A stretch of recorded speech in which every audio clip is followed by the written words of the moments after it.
Have you ever wondered what it feels like to travel back into the past where you can revisit and relive meaningful moments you have had with your past lover or past family members? Assalamualaikum warahmatullahi wabarakatuh and a very good day. My name is Sofia Humara binti Hussein, a student from Sekolah Menengah Sains Segamat, or as you all know, Segamat Science School. Today I will be talking about a book that has found me when I need it most. Before the Coffee Gets Cold was authored by Toshikazu Kawaguchi and was published by Bicara. This book is one of many Japanese bestsellers because of its heartwarming emotional stories mixed with its unique intriguing premise that involves time traveling with strict rules. This book was originally a stage play, but it was then adapted into a novel which I am holding right now.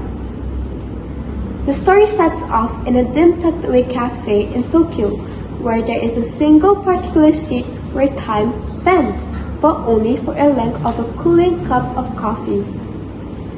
The journey into the past is not so easy, and it does comes with risks, where one must sit in a particular seat and must not leave the cafe. And finally, they must return to the present before the coffee gets cold. This book is no ordinary book because it unravels through 4 interconnected stories, each focusing on a different perspective, a different storyline, and different values. The first story follows a young woman whose boyfriend has left Japan without giving her a proper goodbye. Her time travel discovers not only her own communication problems, but the complexity of loving someone who is afraid to disappoint. The second story follows a nurse whose husband is losing memory due to an early Alzheimer's disease. Her time travel becomes a tender exploration of what it means to love someone whose feelings remains but memories has faded. The third story centers on a woman who has distanced herself from her family members, especially her younger sister.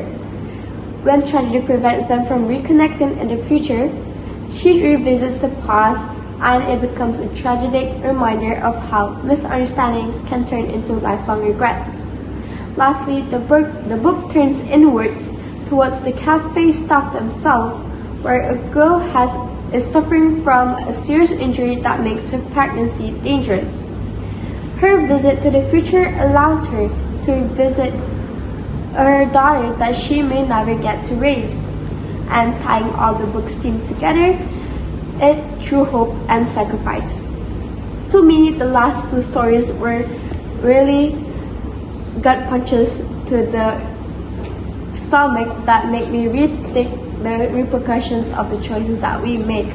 Choices for ourselves, our families, and what it means to honor them and live with the knowledge that something might never change. As the saying goes, we might never know what you've got until it's gone. This really shows the regret the characters felt in this book about the relationships that they had took for granted. Stylistically, Toshikazu Kawaguchi's writing is simple and sometimes repetitive, which reflects the origins of this book, which is a stage play. He blends everyday life with a small touch of magical realism, using time travel not only as a dramatic device, but as a way to explore love, regret, and human connection. His language is straightforward and simple, which really focuses on important themes and moments. Now, the values in this book. First, Before the Coffee Gets Cold really focuses on the importance of communication. Many characters regret things that they didn't say. So this book really shows how being honest about your feelings lets you to change a relationship for the better. Secondly, the novel really values the forgiveness and understanding. Each story highlights how understanding and forgiving someone might help you heal old wounds. Whether it is forgiving a partner, a lover, or even yourself, this book really focuses on the importance of compassion. The moral of the story of Before the Coffee Gets Cold is that While we cannot change the past, we can change how we view the future and how we choose to live moving forward. We have to appreciate the present, the people we have right now, and the conversations we have now. It reminds us that regret often comes from words left unsaid and not from the mistakes that you have made. So, acceptance, forgiveness, and love will help us more than trying to redo what has happened. Overall, this book is really recommended to everyone who is interested in gentle, reflective books with themes of regrets and relationships. And this novel really explores real human feelings even though it is fictional. Emotional but beautifully written, this book is a must-read for everyone and it will definitely become an all-time favorite for me. That is all from me. Thank you.